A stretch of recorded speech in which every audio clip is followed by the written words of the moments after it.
Anthony, సంకెళ్ళు వేసే చేతులకి సంకెళ్ళు పడ్డాయిరా. జడ్జి గారు అబ్బాయినని, పోలీస్ ఆఫీసర్నని ఏ నేరం పడితే ఆ నేరం చేసి తప్పించుకోవచ్చును అనుకోవడం శుద్ధ పొరపాటురా. కమిషనర్, ఏమిటి మీరనేది? ఇది నిజమేనా?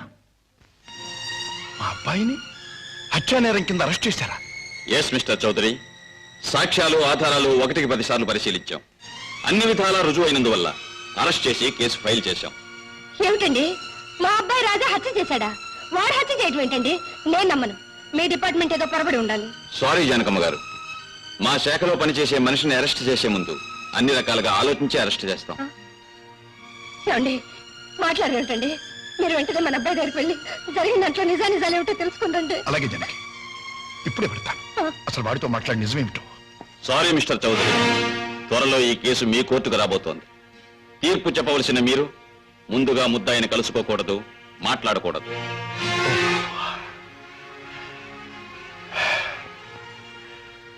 Okay commissioner, okay. I'm sorry mister Chowdary.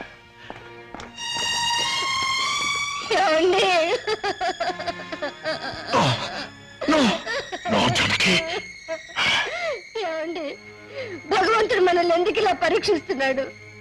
మనమేం పాపం చేశామని మనకి బాధలు కష్టాలు. జానకి,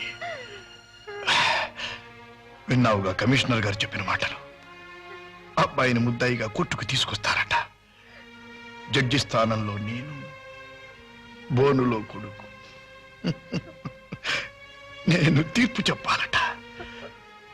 ఈ లోకంలో ఏ తండ్రికి విధించని శిక్ష భగవంతుడు నాకు విధించాడు. Okay, all right.